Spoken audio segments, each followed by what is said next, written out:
7 alasan kenapa Shirley pilih Pak Anies. Alasan yang pertama, ingin memiliki presiden yang representatif dan bisa dibanggakan. Ya, sudah saatnya negeri kita Indonesia memiliki pemimpin yang bisa bergaul secara setara dan mampu meyakinkan dunia internasional. Terlebih, setelah Presiden Joko Widodo dari awal menjabat tahun 2014 sampai mau selesai masa jabatannya sekarang, secara berturut-turut tidak pernah satu kali pun menghadiri secara langsung sidang umum PBB dan selalu mewakilkannya kepada Wakil Presiden atau Menteri Luar Negeri. Presiden Joko Widodo juga terlihat sangat sering mewakilkan kepada para menterinya ketika harus berinteraksi dengan wartawan dan para pejabat asing. Padahal, kemampuan bergaul secara internasional itu tentu sangat penting, apalagi untuk seorang presiden. Karena kualitas seorang presiden atau kepala negara tentu adalah etalase penilaian terluar bagaimana negara lain atau dunia internasional memandang kualitas negara kita.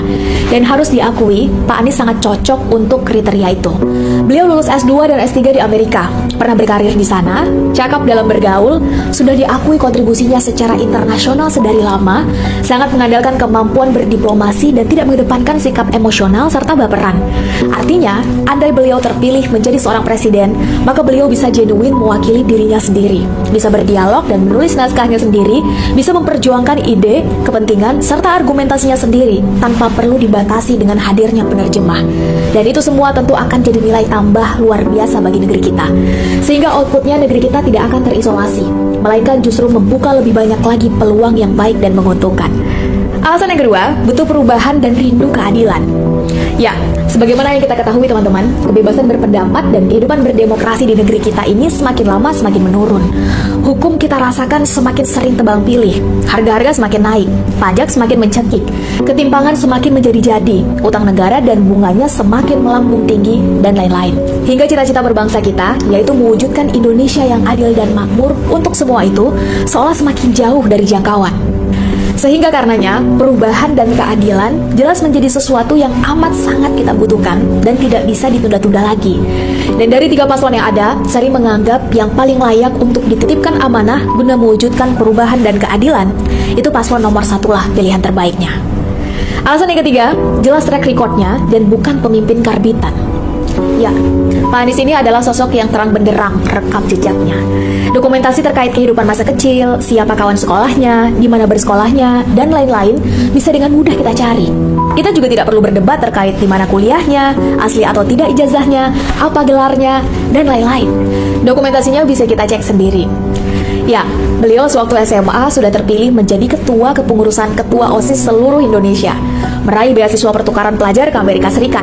Pada tahun 1992 terpilih menjadi ketua Senat Mahasiswa UGM, meraih beasiswa summer course di Sophia University Tokyo, Jepang, meraih beasiswa S2 dan S3 di Amerika, penggagas gerakan Indonesia Mengajar, menjadi rektor Universitas Paramadina di usia 38 tahun, dianugerahi Gerald Marianov Award tahun 2004, dinobatkan sebagai 100 intelektual publik dunia tahun 2008, meraih penghargaan Young Global Leaders tahun 2009, masuk dalam 20 tokoh pembawa perubahan dunia tahun 2010, dan masih banyak lagi penghargaan lainnya yang beliau dapatkan sebelum terjun ke dunia politik.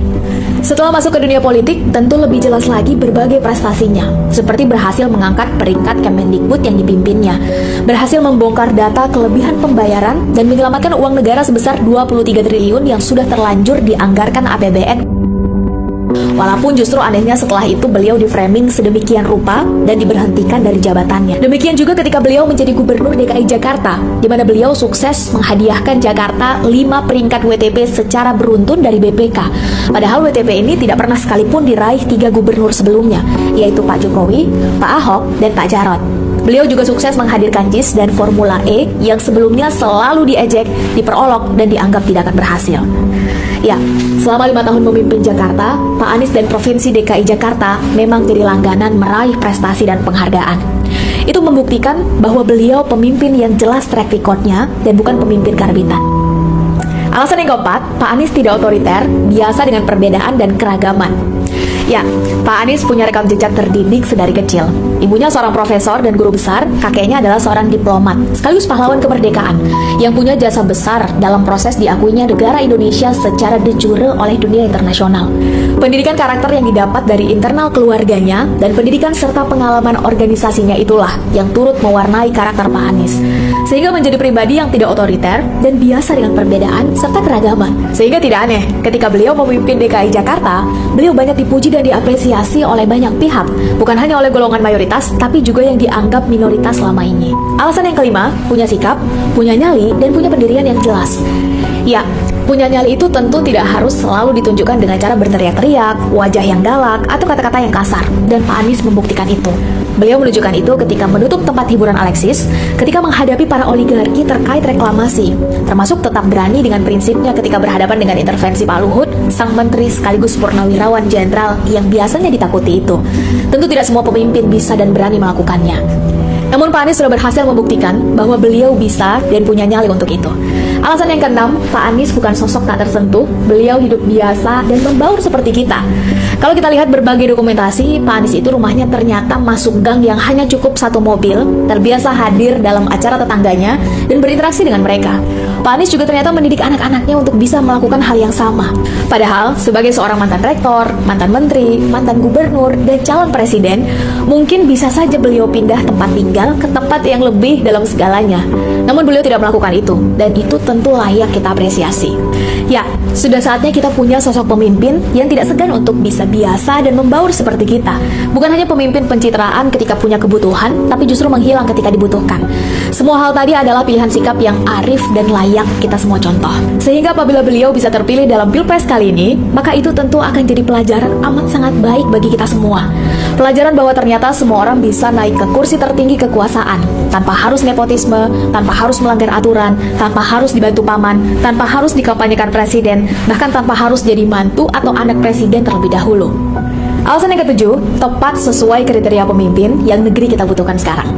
Ya, selain punya pendidikan yang tinggi, kemampuan diplomasi yang mumpuni, dan terbiasa memecahkan masalah dengan dialog, penuh kehati-hatian dan mengayomi, Pak Anies juga sudah terbiasa dengan perbedaan dan keragaman. Dan dari segi pengelolaan emosi, beliau juga kita saksikan bukan tipe pemimpin yang emosional, suka playing victim, dan gila hormat. Pendekatannya cenderung humanis, jauh dari kesan otoriter dan militeristik. Sehingga, sedikitnya dengan 7 alasan yang Sherly sebutkan tadi, dan dengan melihat banyaknya problem yang sekarang kita hadapi, maka Sherly mantap memutuskan untuk mengamanahkan suara Sherly kepada pasangan nomor urut 1, yaitu Bapak Anies Rashid Baswedan PhD bersama Bapak Dr. Abdul Muhaimin Iskandar MSI. Kan ke periode ketiga, Pak. Jadi aspirasi pun tidak ada gitu. Jadi menunjukkan ada kedewasaan demokrasi. UI ini udah demokratis, insya Allah lancar pemilihan rektor untuk berikutnya. Seluruh jajaran ya, ada Pak Wakil Rektor, Pak Rohidin, kemudian Pak Direktur, Pak Nanang, dan ini saudara saya, kakak saya, dulu dekan Fakultas Hukum Pak Abdul Jamil, Mas Arif Rahman, dan semua saja tanpa mungkin menyebut satu persatu, dan teman-teman semua. Pertama tentu bahagia bisa kembali ke UII, seperti dibilang Pak Rektor tadi.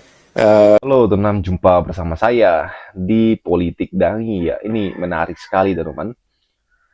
Bagaimana Sherly Anavita ya, seorang anak muda yang sangat luar biasa, ini membeberkan ya kenapa ia memilih Anies Baswedan teman.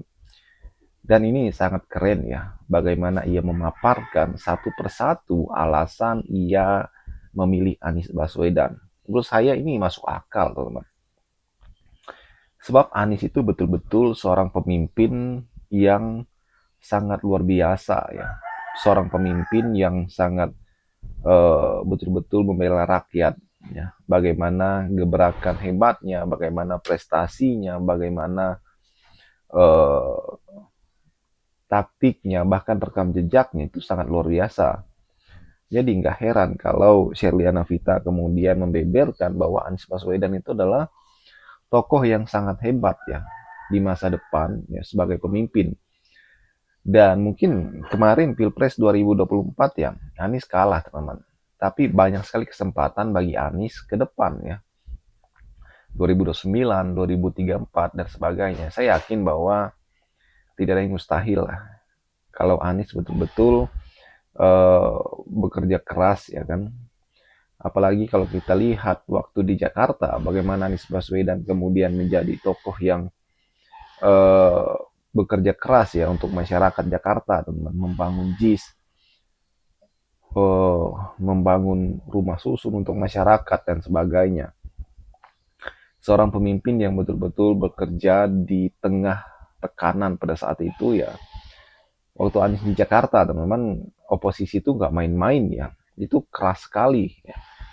Beberapa kali Anies diundang atau dipanggil oleh KPK, teman-teman, untuk dimintai keterangan. Ya.